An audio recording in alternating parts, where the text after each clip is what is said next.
When I walked into the restaurant, I thought I was late. That's how it looked. Everyone was already seated. Glasses clinked, laughter rolled across the linen tablecloths, and the candlelight made the moment feel staged, like they had started the celebration without me. But it wasn't just the food already being served. It wasn't just the way my sister was mid-toast. It was the fact that there was no chair for me. I stood at the end of the table, blinking, coat still on, holding a small gift bag I had picked up for my mom. Yes, my mother. Even though it was my birthday, there was one chair left, and it was filled by her purse. I stared. Everyone else didn't. Not really. One cousin smirked. My uncle looked down. My mom sipped from a wine glass and said calmly, "The floor suits you, doesn't it?" And then they laughed. The whole table. A burst of shallow, polite, we don't know what else to do laughter. My heart didn't drop. It detached. I heard the words. I felt the blood rush to my face. But what I really remember is the scraping of forks against plates, the clink of a bottle being uncorked. My sister, snapping a picture like nothing happened. I stood there for maybe 10 seconds, maybe 20. No one stood up. No one pulled out a chair. No one said, "That's not okay." So I put the gift bag on the corner of the table, slowly without shaking, and said nothing. I turned around, walked out. The last thing I heard was my mom's voice. So dramatic. Outside, the city noise rushed back like a wave. Cars, horns, people laughing that weren't laughing at me. I walked 3 blocks before I realized I was still holding my coat in one hand. Still didn't cry. I stopped at a crosswalk and looked at my reflection in a shop window, makeup too carefully done, hair curled for the first time in weeks. That's the thing about the ignored, we overprepare. We hope, just once, they'll make space. That maybe this time they'll see us. But there was no seat, not a mistake, a message. And I received it, loud, clear, delivered with a wine glass and a smirk. That night, I didn't go home. I booked a room in a hotel with my emergency savings, sat on a white duvet cover with perfect hospital corners, and watched the city move under me. That's when I made the decision. No screaming, no revenge plan, just a boundary. I turned off my phone, ordered room service, and rewrote the night because I knew something they didn't. I wasn't just a girl without a chair. I was a woman who'd been building something quietly, and tomorrow morning, they'd see. My name is Janelle Moore, and from wherever you're watching this video, stay with me, because when they told me the floor suits you, they didn't know I'd already built the stage. That restaurant moment, it didn't come out of nowhere. It was just the most public chapter in a story I've been quietly living my whole life. I was always the extra, the helper, the fill-in, the one who held the camera while my sister posed in a dress I couldn't afford, gifted to her by the same mother who once told me, "We can't spoil both of you." Claire, my older sister by 2 years, was the favorite, the golden child. She was praised for bare minimums. I was punished for showing emotion. When Claire brought home a B, they framed it as resilience. When I brought home an A-, I got a lecture about slipping. She could cry at the dinner table and be called sensitive. If I spoke too firmly, I was difficult. My mother used to tell me, "You're strong, Janelle. You don't need all the attention." What she meant was, you don't deserve it. It didn't start with birthdays, but birthdays were the worst. When Claire turned 16, she got a backyard tent party, catered food, live music. When I turned 16, a shared cake during her graduation party. Her friends sang louder than mine. I told myself I was imagining things, that I was lucky just to be included, that if I worked hard, showed up, and stayed quiet, I'd earn their love eventually. Spoiler, I didn't. I helped them when they needed money, covered rent when my mom got behind, proofread Claire's resume, drove her to interviews, co-signed her apartment when she couldn't qualify on her own. And each time, I told myself, this will be the one time they say thank you, the one time they finally see me, the one time they let me sit at the center of the table, not off to the side. But last night proved what I should have accepted years ago. They didn't forget to set a seat for me. They chose not to. It was a joke to them. The floor suits you. My mother had said it with a smirk, sipping wine like she'd been waiting to deliver that line her whole life. And maybe she had. Maybe I was never the daughter she wanted, just the one she tolerated. The utility, the shadow that didn't talk back. Until now, because walking out of that restaurant didn't feel like a meltdown. It felt like liberation, like I'd finally stopped asking to be seen by people who refused to look. And what they didn't know, what none of them bothered to ask about, even when I hinted at it, was that I'd been working on something that told the truth they never wanted shared. And that something was going live in less than 24 hours. I thought someone would call. Not right away, I knew better than that. But I figured maybe later that night. A text, a passive-aggressive voice note, some attempt at damage control. Instead, nothing. I checked my phone once, around midnight. Still nothing. The only messages were from work. One happy birthday from a former roommate.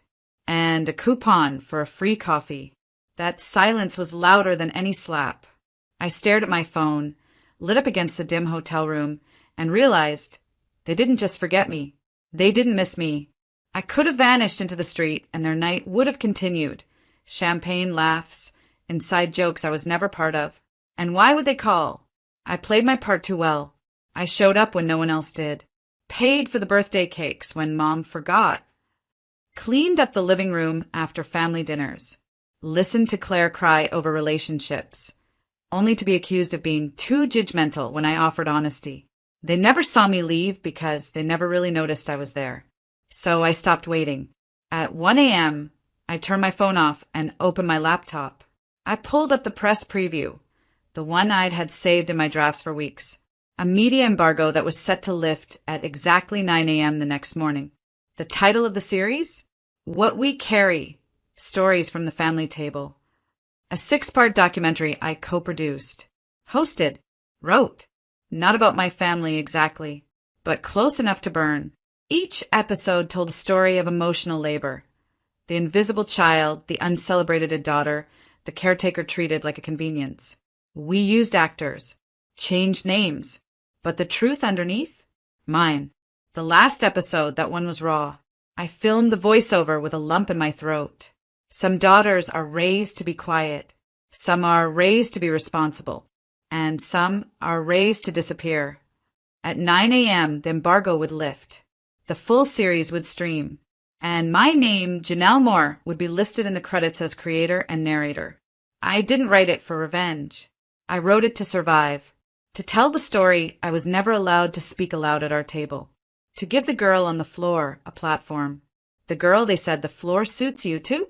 She was about to be broadcast into living rooms across the country. And maybe, just maybe, the people who laughed while I stood empty-handed would finally see who they left out. And feel what silence really sounds like. The documentary wasn't some side hobby. It was everything I'd pour my soul into for nearly 2 years. Late nights after my corporate job. Weekends spent interviewing other women like me. Scripting voiceovers with shaking hands. Editing footage on a cracked laptop because all my money had gone to rent, and helping the same people who forgot my birthday more than once. I pitched it under a pseudonym at first. Didn't want it to be about me. But the producers, real ones from a mid-tier streaming network, said my narration was what made it personal. Gave it depth. Gave it rage without violence. They offered me a contract. Then a full writing credit. Then, eventually, my full name in the credits. I hesitated, because even though I'd been invisible my whole life, part of me still believed they might finally see me if I just waited long enough. But that hope had died the moment my mother said, "The floor suits you." So I signed. And now, on the morning after my walkout, I sat on the edge of my hotel bed and watched the premiere notification light up. Episode 1 was already trending. The title card opened with a single line. Some daughters grow up loved. Others grow up useful. I watched the first 5 minutes with the volume low. The reenactment, a family dinner. A daughter washing dishes while everyone else laughed in the next room. A mother saying, "You're too much, you know that?" I didn't need to watch more. I had lived it. I checked social media. Hundreds of shares. A growing comment thread. Women tagging each other. "This is us." I feel so seen. Did you cry during episode 3? I cried during episode 3. Then I saw it. A local news station had picked it up. Streaming Spotlight, What We Carry explores unspoken family wounds. They used a still image of me recording voiceover, soft light, headphones on, looking focused. It was a good shot. I looked strong, not angry, not bitter, just steady. I closed the laptop and breathed out slowly. I wasn't going to send it to my family. Didn't need to. They'd find it on their own. And when they did, they'd see their daughter, front and center, voice clear, not raising it but letting it echo, because the camera had been rolling long before they told me the floor was mine. And now, the world was watching. They didn't call when it aired.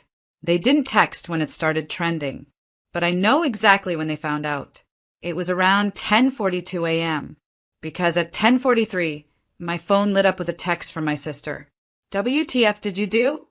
No greeting, no punctuation, no denial either, just panic. At 10:47, another came in. You seriously made a whole show about us? I didn't reply. I was at a coffee shop down the street from the hotel, hoodie on, sunglasses, watching people scroll through their phones and lean over to friends, whispering about the documentary that had just dropped. I heard one woman say, "It's like she's telling my story." She didn't know I was sitting 10 feet away. At 11:06, my mom called. I didn't answer. She left a voicemail. Her voice was breathless, like she'd run to the phone. "Janelle, I don't even know what to say. I saw it. We all saw it. Why would you do this? Why didn't you just talk to us?" Talk? When I stood at the edge of that table in a designer restaurant on my own birthday, holding a gift bag for her, she told me to sit on the floor. There was no talking left to do. What she really meant was, "Why didn't you stay quiet?" At 12:14, my uncle sent me a screenshot, a paused frame of the opening credits. My name in white, centered, sharp. Is this really you? I left that one on read. By 2 p.m., my mom had left 3 more voicemails. The last one wasn't angry. It was small. "You embarrassed us, Janelle. People at church are asking questions. Your aunt won't stop crying. I just don't understand what you wanted from all this." What did I want? Not much. Just to not be erased. Just 1 year where I didn't have to beg to be acknowledged. Just one birthday where I didn't get told to sit on the ground like a guest who overstayed her welcome. Instead, I gave myself the platform they never offered. And what happened? The world listened. By evening, the documentary was number 3 on the platform. I was getting interview requests from podcasts, indie blogs, even one morning show. Not because I was famous, but because I was familiar. Because thousands of women had lived their own version of that dinner table, that laughter, that small cruelty wrapped in family smiles. And now they had words for it. A voice. Mine. But my mother didn't see it that way. She sent one final message that night. A paragraph. I read it once. Then again. She said I humiliated the family. That I twisted the truth. That I made everyone look like monsters for one bad night. Then, near the end, she wrote something that made me pause. You always needed more attention than the rest of us. I guess this was your way of finally getting it. That line, that was the whole point. She still didn't see it. Not after everything. Not after years of being invisible until they needed help or a favor or a photo taken. Not even after the world saw me first. So I did what I should have done years ago. I didn't defend myself. Didn't explain. Didn't fold back into the good daughter they thought they could guilt into silence. I blocked her number. And I exhaled. For the first time in decades, I wasn't waiting to be understood. I was just done. I used to think silence meant failure. That if I didn't reply, I was running away. That if I didn't explain, I was letting them win. That silence was weakness, a small life hiding behind a closed door. But now, I understand something they never taught me. Silence is an answer. And in my case, it was the only one they would ever hear. After I blocked their numbers, I didn't announce it. No dramatic post. No cryptic quote. No new era selfie with a caption about boundaries. I just vanished from their story. And for the first time, I started writing my own. I extended my hotel stay, gave myself 1 week, 7 full days of zero obligations. No texts, no expectations, just me, my breath, my thoughts, and the city buzzing outside a window that didn't frame my past. On the second night, I ordered takeout and watched the 3rd episode of my own documentary like I hadn't written it. Because in some ways I hadn't. That version of me, the one who had stood in that kitchen at 17, trying to explain why Claire's words hurt, only to be told, "Don't be so sensitive," she wrote it. The girl who stood in her bedroom while her birthday cake sat in the living room untouched because Claire was having a bad day. That girl finally had a microphone, and I didn't need to add a single word. The world heard her. By midweek, emails were flooding in from viewers. Women in their 30s, mothers in their 50s. A teenager who said she showed her dad episode 2, and he cried, really cried for the first time in her life. One message stood out. I thought I was crazy for how much it hurt to be the one no one saw. You put words to something I've been carrying for years. Thank you for not sugarcoating it. Thank you for letting it be ugly and real. That one made me cry. Not a sob, not a breakdown, just quiet tears, gratitude, release. Because the biggest lie I had grown up believing was that my pain wasn't valid unless someone else confirmed it. That if they didn't admit to it, it didn't happen. But that's not how pain works. Sometimes pain is the room you're not invited into. The birthday toast that never mentions your name. The empty chair at a restaurant where you were the guest of honor. That pain doesn't need a witness to be real. And healing? Healing isn't loud. It's not always fire and revenge. Sometimes healing is eating a meal slowly without waiting for someone to interrupt. Sometimes it's sitting in silence and not mistaking the quiet for punishment. Sometimes it's hearing your sister's name, trending next to yours, and not caring. She tried to respond, by the way. Claire posted a vague story about family drama and how some people will exploit anything for attention. I didn't watch it. A friend sent me a screenshot. I deleted it, not out of anger, out of freedom, because I was no longer performing forgiveness, no longer earning affection. No longer fighting for a seat at a table that was always going to be too small for me on purpose. By the end of the week, I had found an apartment listing. Small, private, bathed in morning light.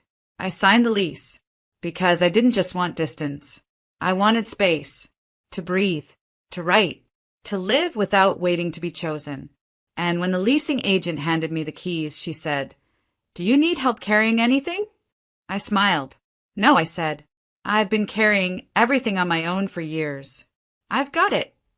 I threw myself a birthday dinner, not the night of the restaurant. That day didn't count. That wasn't a birthday. That was a message, the last one I ever received from people who spoke in cruelty and called it tradition. This one was mine. It wasn't flashy. There was no guest list, no seating chart, no linen napkins folded into swans. Just 6 chairs. 3 friends. 1 long wooden table I rented for the night from a backyard garden space I found online. The lights were soft. Strings of bulbs hung overhead, the kind that glow like stars that stayed too long at the party. There was music, low and full of warmth. Nina Simone, Leon Bridges, a little Billie Eilish for the poetry of it, and me in a burnt orange dress I'd bought just for the occasion. Nothing expensive, but it fit. It made me feel like a person who deserved to be seen. My friends brought dishes they made themselves. One brought candles. One brought flowers. One just brought her whole heart, and that was more than I'd ever gotten on any birthday before. We didn't make speeches. There were no toasts about surviving hard years or escaping toxic homes. We just ate, laughed, passed plates around like it was sacred. At one point, someone asked, "Is this your first real birthday?" And I thought about it. I thought about all the other birthdays. The one when I was 10 and Claire had a meltdown because her cake had fewer sprinkles than mine. The one where I was turning 21 and Mom invited her friends instead of mine. The one last year when no one showed up because they forgot to send the group text. Then I looked around that table. People who knew me, not just what I could do for them. People who didn't need explanations. Who didn't ask me to shrink so they could feel taller. I smiled. Yeah, I said. This is the first one that feels like mine. They didn't clap.